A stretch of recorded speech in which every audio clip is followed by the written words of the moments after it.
Apple just reported its sixth consecutive quarter of declining sales in China. Not one quarter, not two, 6 quarters in a row. And Wall Street is pretending everything is fine. Here's what's really happening. In Q1 2025, Apple's Greater China revenue dropped 11.1% year over year. iPhone sales during the crucial Singles' Day shopping period fell 18.2%. Apple now ranks sixth in China's smartphone market with just 12% share, behind Huawei, Vivo, Oppo, Honor, and Xiaomi. But it's not just Apple. Nike's China revenue collapsed 12.7% in fiscal 2025, falling to $659 billion. The stock dropped 10% in a single day in December when they reported the numbers. Starbucks just announced they're selling 60% of their China operations to a private equity firm called Boyu Capital for $4 billion. A clear admission that their China strategy has failed after 26 years of trying. And Tesla? BYD just outsold Tesla globally, 4.27 million vehicles to Tesla's 1.79 million in 2024 in China. Specifically, Tesla doesn't even crack the top 5, they're 7th place. These aren't temporary setbacks. These are permanent structural problems. When China's economy collapses, and we've already covered why that collapse is inevitable, these 7 stocks are going to lose 30–50% of their value as Chinese revenue disappears. In this video, I'm revealing the exact 7 stocks with the most dangerous China exposure, how much revenue they get from China, why that revenue is about to vanish, and whether you should sell now or wait for a dead cat bounce before exiting your positions. But there's one tech giant whose China problem is far worse than anyone realizes, and the data reveals a company in complete denial. It's Apple, and the numbers are absolutely devastating. Let me walk you through what's happening. Apple generates approximately 16.8% of its total revenue from Greater China. That's about $72 billion annually. For context, that's larger than most companies' entire revenue. China is Apple's third largest market after Americas and Europe. But that revenue is collapsing. In fiscal Q1 2025, Greater China revenue fell 11.1% to $18.5 billion. That's the 6th consecutive quarter of year-over-year decline, 6 quarters. A year and a half of straight decline. And it's getting worse, not better. During the critical Singles' Day shopping period in November 2024, China's equivalent of Black Friday, iPhone sales dropped 18.2% compared to the previous year. That's not a small dip, that's a collapse. Market share tells an even bleaker story. Apple now ranks 6th in China's smartphone market with just 12% share. 6th. Here's who's beating them. Huawei is first with 19.5%, Vivo second with 16.6%, Oppo third with 16.2%, Honor fourth with 15.7%, and Xiaomi fifth with 14.2%. Think about what that means. Apple is losing to 5 Chinese brands, and the gap is widening every quarter. Why is this happening? 3 reasons. First, Huawei's comeback. After U.S. sanctions nearly killed Huawei's phone business in 2020, they came back with domestically produced 5G chips. The Mate 60 Pro launched in August 2023 and became a status symbol, a Chinese phone that doesn't need American technology. Nationalist sentiment drove massive sales. Second, Apple can't offer its best features in China. Apple Intelligence, their new AI system that's supposed to be a major selling point, isn't approved for use in China due to government regulations. So Chinese consumers are paying premium prices for iPhones that are missing key features. Third, the iPhone has become overpriced for a weakening Chinese economy. With youth unemployment at 18.9%, real estate values down 30–40%, and consumer confidence at record lows, spending $100–200 on an iPhone isn't a priority anymore. Chinese brands offer similar features for $400–600. Apple keeps insisting China is a long-term opportunity. Tim Cook visits China multiple times per year, meets with government officials, and talks about being committed to the market, but revenue speaks louder than words. 6 consecutive quarters of decline isn't a temporary blip, it's a trend. And here's the math that should terrify Apple investors. If China revenue drops 30% over the next 2 years, which is entirely possible given current trends, that's $21.6 billion in lost revenue. For a company with $383 billion in total revenue, losing $21.6 billion is a 5.6% hit to the top line. But it's worse than that because iPhones have high margins. If China iPhone sales drop 30%, the profit impact is much larger. Some analysts estimate it could reduce Apple's net income by 8 to 10%. With Apple stock trading at a premium valuation, currently around 30x earnings, even a 10% earnings decline would trigger a significant stock price correction. We're talking 20–30% downside from current levels. And remember, this doesn't even account for what happens when China's economy fully collapses. If consumer spending drops another 20–30%, Apple's China revenue could fall 50% or more.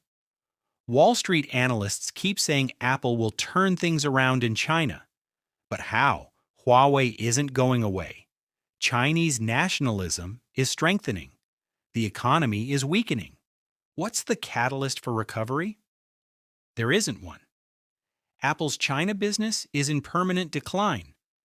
But Apple isn't the only American brand getting destroyed in China. This next company's China crisis is perhaps the most dramatic because they went from dominant to irrelevant in just 3 years. It's Nike. And Chinese consumers are abandoning them for local brands. Here are the numbers that tell the story. In fiscal year 2025, Nike's Greater China revenue fell 12.7% to $659 billion. That's down from $755 billion the year before. In a single year, Nike lost nearly $1 billion in China sales, and the stock market reacted brutally. In December 2025, when Nike reported these numbers, the stock dropped 10% in one day. Investors are finally realizing Nike's China problem isn't temporary, it's structural. China represents about 14.7% of Nike's total revenue. So a 12.7% decline in China revenue is a nearly 2% hit to global revenue. That might not sound huge, but for a mature company like Nike where growth is hard to come by, losing 2% is catastrophic. But the bigger issue isn't the current decline. It's where the trend is headed. Chinese sportswear. Brands are eating Nike's lunch. Ning, Anta, and Xtep have gone from cheap knockoffs to legitimate competitors with better designs, lower prices, and most importantly, cultural relevance. During the Beijing Olympics and subsequent national pride movements, Chinese consumers started choosing domestic brands over foreign ones. Ning's revenue grew 26% in 2024, while Nike's fell 12.7%. That's a 38.7 percentage point swing in market share. Anta isn't far behind with 20% plus growth. These aren't small startups anymore. Ning is a $10 billion company, and Anta is $15 billion. The quality gap has closed. 20 years ago, Chinese sportswear was poorly made with bad designs. Today, Ning's shoes are on par with Nike's in quality. Their designs are actually more interesting and culturally relevant, and they cost 30–40% less. And Chinese consumers prefer to support domestic brands. After various diplomatic tensions between the US and China, there's been a Buy Chinese movement. Consumers especially see wearing Ning or Anta as a point of pride, not a compromise. Nike tried to fight back with China-specific designs and marketing campaigns emphasizing their commitment to the market, but it's not working. When your brand is fundamentally seen as foreign and domestic alternatives are just as good, you lose. The math on Nike is brutal. If China revenue continues declining at 12–13% annually, in 3 years, Nike's China business will be down to $4.5 billion, nearly cutting it in half from the peak of $755 billion. That's $3 billion in lost revenue. for a company with $51 billion in total revenue, losing $3 billion is a 6% decline. But again, China was supposed to be a growth market. So not only is Nike losing $3 billion, they're also losing the future growth they were counting on. Nike's total valuation is around $110 billion at recent prices. If China revenue keeps declining and Nike has to revise long-term growth expectations downward, the stock could easily drop 30–40% from here. Some Nike bulls argue they can make up for China losses by growing in other markets. But where? North America is mature. Europe is slow growth. India and Southeast Asia are much smaller markets. There's no replacement for China's 1.4 billion consumers. The harsh reality is that Nike built a massive business in China during the 2000s and 2010s, when American brands were aspirational. But that era is over. Chinese consumers have moved on, and Nike's China revenue is never coming back. And if you think Nike's situation is bad, wait until you hear about Starbucks. Here's the most shocking China failure.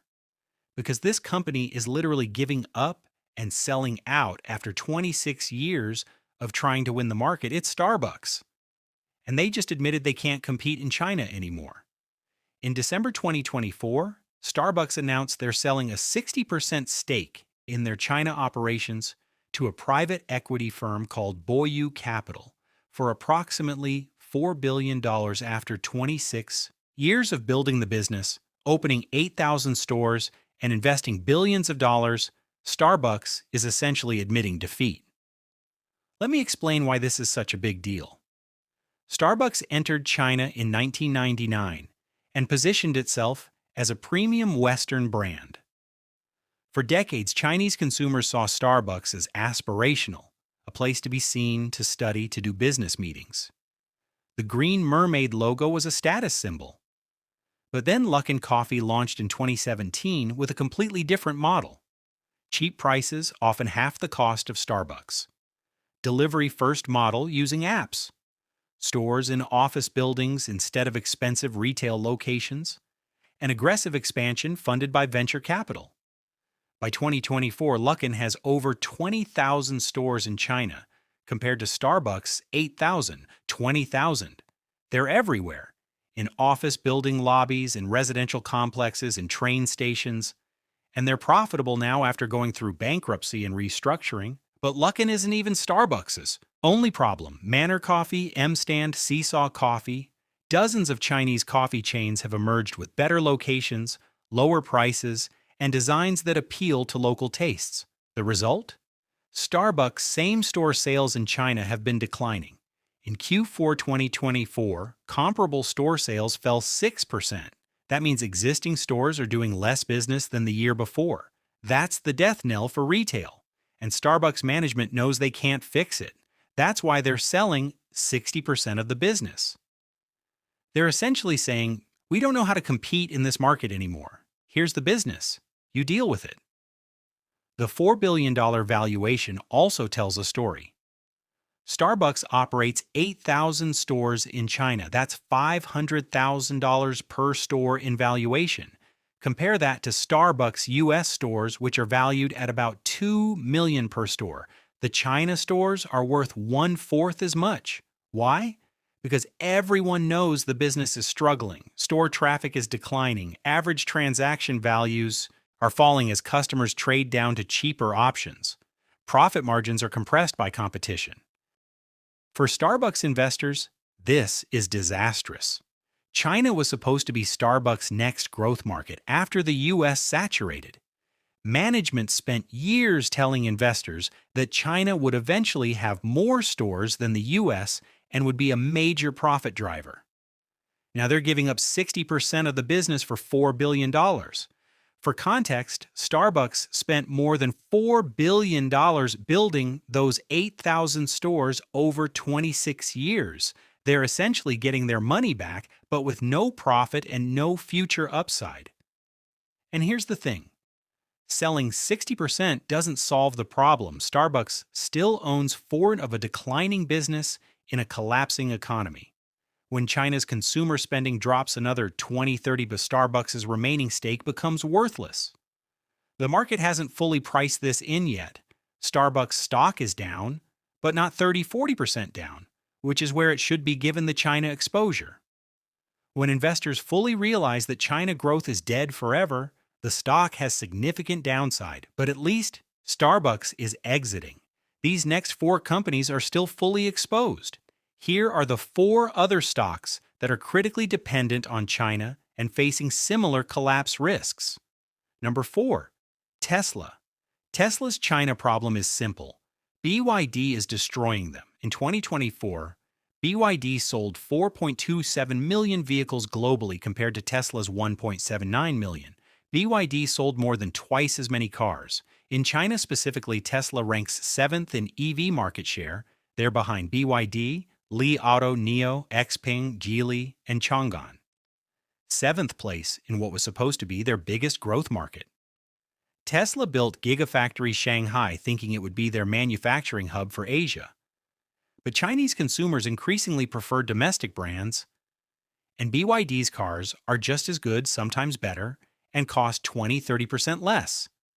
Elon Musk's various controversies haven't helped. His tweets about Taiwan and his relationship with Donald Trump have made Tesla less appealing to Chinese consumers who value political stability. If China's economy collapses and EV sales drop, Tesla's revenue could fall 15-20%. That's enough to crater the stock, given its high valuation. Number 3. General Motors GM's largest market is China. They sell more cars in China than in the United States. In 2023, GM sold 2.1 million vehicles in China, compared to 2.6 million in the US. China is 45% of their international sales, but GM's China sales fell 7% in 2024. Chinese consumers are switching to domestic brands like BYD, Geely, and Great Wall. GM's joint ventures with Chinese partners are struggling. If China's auto market contracts 20-30% in a recession, GM's revenue takes a massive hit. And unlike other car companies, they can't easily replace China volume elsewhere. Number 2. Qualcomm.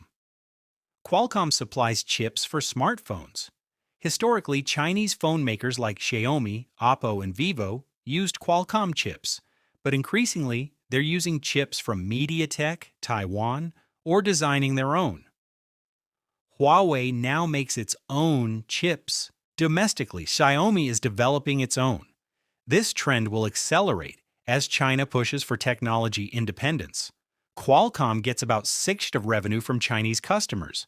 If that falls to 40% over 3 years, it's a 20% revenue hit. The stock would drop 40-50. Number 1. Las Vegas, Sands, and Wynn Resorts. Both casino operators are heavily dependent on Macau, which is dependent on Chinese gamblers. About 60-70% of their revenue comes from Macau. But Chinese consumer spending is collapsing. High net worth individuals are facing wealth destruction from real estate losses. The government is cracking down on corruption and capital flight. Macau gaming revenue is down significantly from pre-COVID peaks and will fall further when China's economy fully crashes. Both stocks could drop 50% plus. So what should you actually do if you own these stocks? Here's exactly what you need to do with these 7 China-dependent stocks. Step 1. Calculate your exposure. Add up how much of your portfolio is in these 7 stocks: Apple, Nike, Starbucks, Tesla, GM, Qualcomm, and casino stocks. If it's more than 10% of your total portfolio, you're overexposed to China risk. Step 2. Decide your exit strategy. You have 3 options. Option A, sell immediately best if you believe China's collapse is imminent and these stocks will drop 30-50% in the next 12 months. Take the tax hit and move to safer investments. Option B, sell on rallies. If you want to wait for better exit prices, set limit orders to sell when stocks rally 5-10%. Don't wait for all-time highs. They're not coming. Option C, hedge with options.